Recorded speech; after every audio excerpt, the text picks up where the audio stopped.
Mexico, home soil, the Azteca roaring, a 2-0 win that looks clean on paper. But was this Eltree firing on all cylinders, or did South Africa expose more than the scoreline lets on?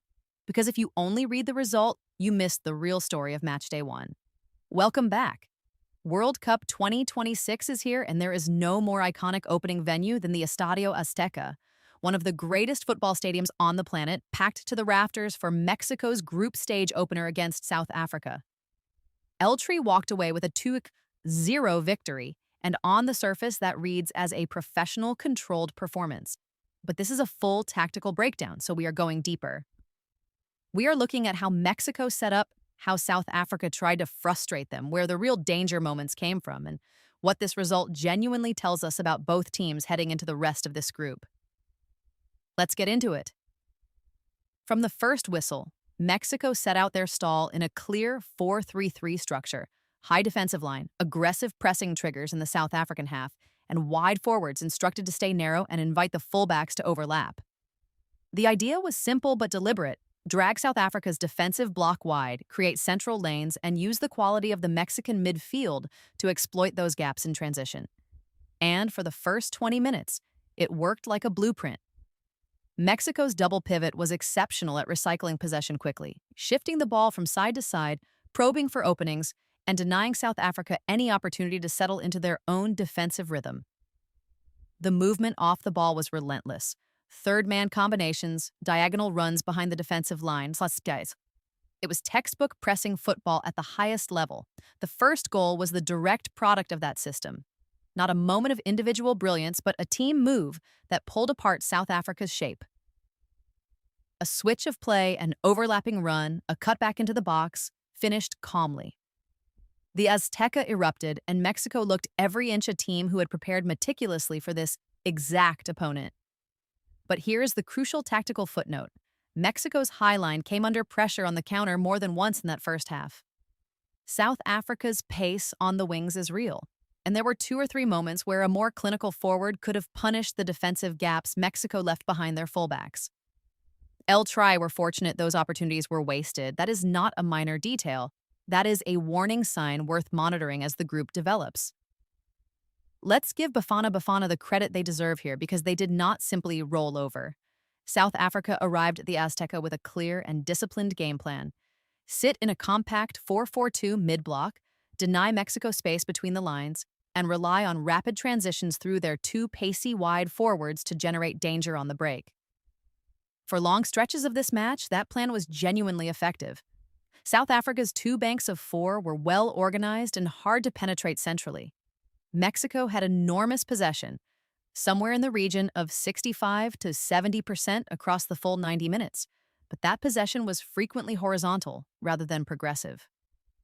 Eltree were moving the ball, yes, but they were not consistently moving it forward into dangerous areas.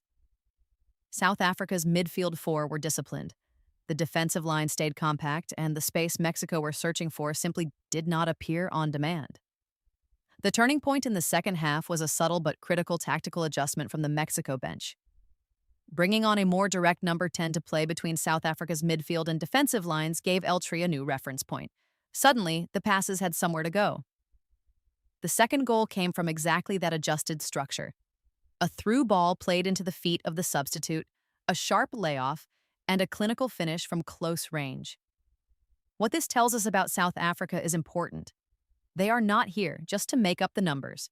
Their defensive organization is genuinely impressive for a team many wrote off before a ball was kicked. The real question for their remaining group games is whether they have enough offensive quality to turn decent counterattacking moments into actual goals.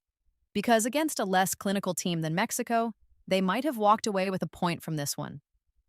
Bafana Bafana should leave the Azteca with confidence, even in defeat.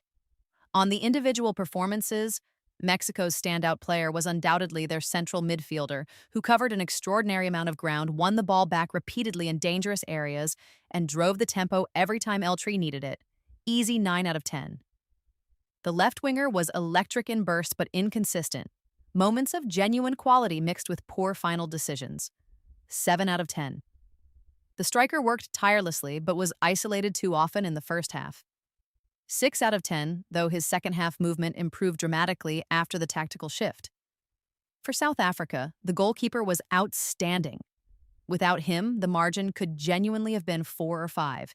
He made at least 3 saves that kept this from becoming a rout, and he deserves enormous credit for maintaining his team's belief. Their right back was also composed under pressure despite facing Mexico's most dangerous attacking threat.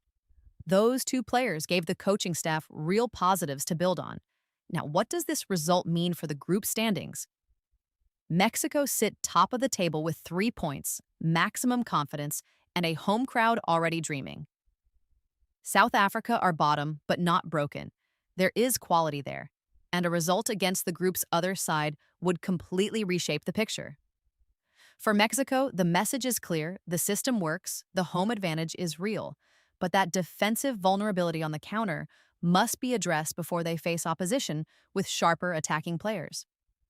A 2-0 win at the Azteca is a great start. It is not, however, a blank check for the rest of the tournament. So there it is.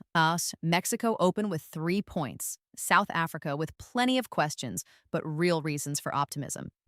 If you want full Matchday 2 analysis, previews, and player ratings for every World Cup 2026 game, subscribe right now and hit the bell so you never miss a breakdown. Drop your thoughts in the comments.